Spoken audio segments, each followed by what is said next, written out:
So I just love this family in this movie. Talk about the family and the bonds that keep it together.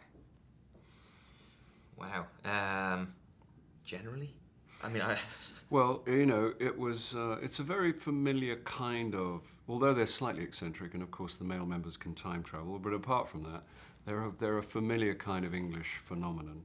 They're a successful family, and it's quite cool to be in a movie about a successful family. You know, generally, there are lots of films about unsuccessful families, and I was quite interested in playing the father, who is just a nice man, a very decent man.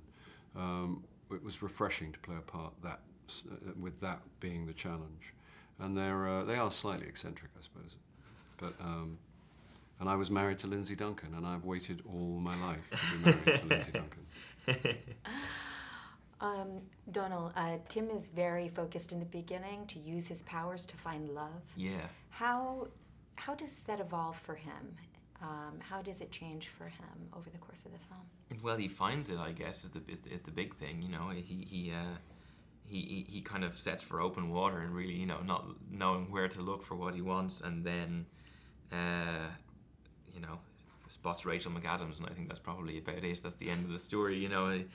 And then it's just about trying to convince her that maybe he might be good enough for her, you know. Like, and she was so good in the film and so luminous that I think it was something worth setting your sights on. So it was all very easy, and then the film kind of grows from there. So it was very cool to work with her, and very cool to kind of go that direction together. It was fantastic. Great.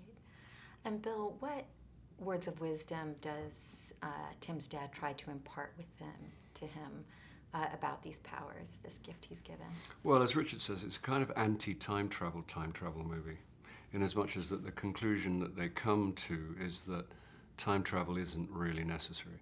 The challenge for everybody is to try and get the best out of their lives and get the best out of every day without having it being stolen from you by regret for yesterday or fears for tomorrow, which is not rocket science, but it is the biggest, probably the central fact of our lives. You know, it's very easy to lose time, to lose days with the static in your head and the kind of just general low-level anxiety. So it's a very profound thing. You know, it's as profound as it could possibly be, but it's packaged obviously in a very entertaining way. What do you two love about Richard Curtis's work? Richard Curtis. Yeah. I love him, and I think the man himself shines through in the work. So everything that I love about Richard is everything that I love about his work, which is how funny it is, how generous of spirit and full of love for humans, and a belief that life can be beautiful. Those are the things that make me love his stuff. Yeah, me too. It's courageous to make these kind of movies. You know, it's like Richard says also, he says, you know, that when films are described as searingly honest, it usually means they're going to show you how bad things can get. They never use that phrase and attach it to a film that will tell you how good things can be. I like the fact that he has the courage to emphasize that which is tender, courageous, and desirable between people. We have plenty of the other kind of movies, and they're cool too. But I like that that's Richard's emphasis, and I dig that. Oh, you guys are so great. Thank you. Pleasure. Thank you. Thank you, Julia.